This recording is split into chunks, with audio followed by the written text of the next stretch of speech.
इसको पकड़ लिया, ये कर लिया ना, उसके ऊपर टेंशन नहीं लेनी।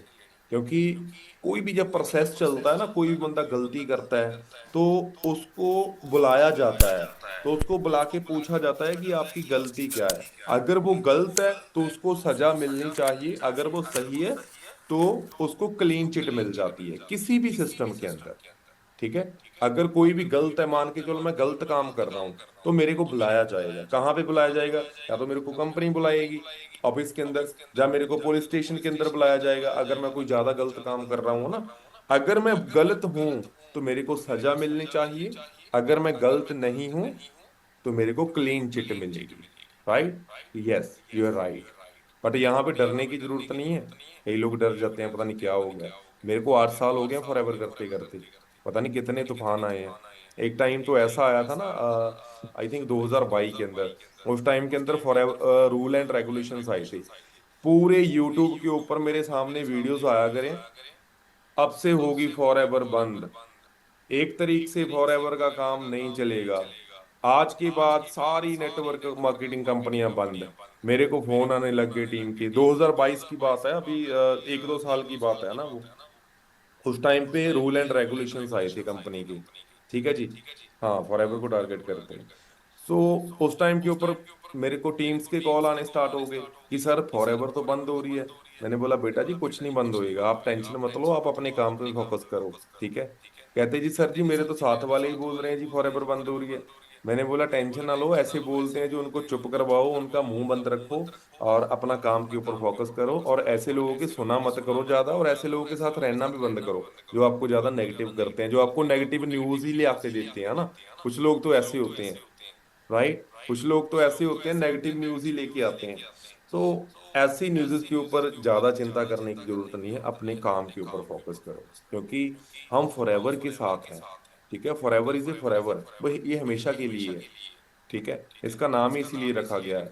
ये 170 कंट्रीज के अंदर है फॉरएवर। इतनी बड़ी बड़ी कंट्रीज की पॉलिसीज को फॉलो करती है।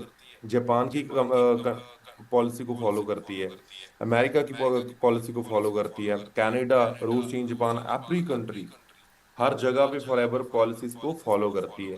सो जब उस टाइम पे रूल एंड रेगुलेशंस आए कि हाँ ये तो ये हो गया, वो हो गया ना, बंद हो जाएगा, तो एक महीना बड़ा चला कि ये हो जाएगा, वो हो जाएगा, उसके बाद सारा कुछ बिल्कुल सही था। राइट? हम काम कर रहे हैं, लगातार काम कर रहे हैं। और उससे पहले क्या हुआ था? कोरोना वायरस भी आया था। राइट? जब कोरोना वायरस आया था तब तो पता नहीं कितने ही छोड़ गए थे, क्योंकि उस टाइम पे क्या था, ऑनलाइन ट्रेनिंग्स लगती होती थी।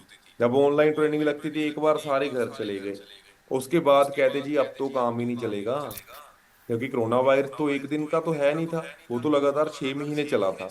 राइट? 6 महीने चला था ना। उसके बाद भी लोग डरते थे कि किसी के पास आना नहीं है।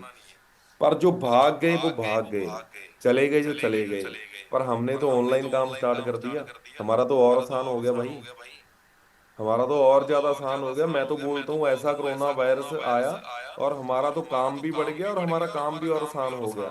पहले तो हम पंजाब के अंदर ही काम करते थे, अभी तो हमारी मार जम्मू कश्मीर तो कन्याकुमारी तक है, हर जगह पे है, फॉरेन कंट्रीज के अंदर भी है। राइट?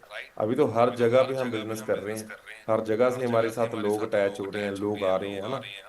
सो कोरोना वायरस आया, मैं बोल रहा हूँ बहुत अच्छा हुआ। हम 10 साल आगे चले गए, रियली बता रहा हूँ। नहीं तो ऑनलाइन के अंदर हम 10 साल के बाद आते अगर कोरोना वायरस ना आता। रियलिटी बता रहा हूँ, मेरे को जूम ऐप के बारे में नहीं पता था कि जूम ऐप क्या होता है। मेरे को ये भी नहीं पता था कि ऑनलाइन ट्रेनिंग्स कैसे करेंगे। ठीक है। ये विश्वास नहीं था कि यार ऑनलाइन ट्रेनिंग्स करके हमारे साथ टीम बिल्ड होएगी, है ना। बट कोरोना वायरस आया, काम करना स्टार्ट करा, जीरो से काम स्टार्ट किया, और फिर फॉरएवर को आगे लेके गए, अपने आप को आगे लेके गए फॉरएवर के अंदर। ठीक है। सो जब आप काम करते हो ना, तो किसी भी काम के अंदर problems is very important. Problem आती ही आती है, हर काम के अंदर आती है। इसको, इसके साथ फेस करना प्रॉब्लम को, ये इंपॉर्टेंट होता है कि हम कैसे इसको देखते हैं, अपने नजरिए को देखना। अभी मैं आपको एक एग्जांपल देता हूँ, मान के चलो किसी ने ट्रक ले लिया, मेरा एक पड़ोसी है, उसका एक ट्रक है ना।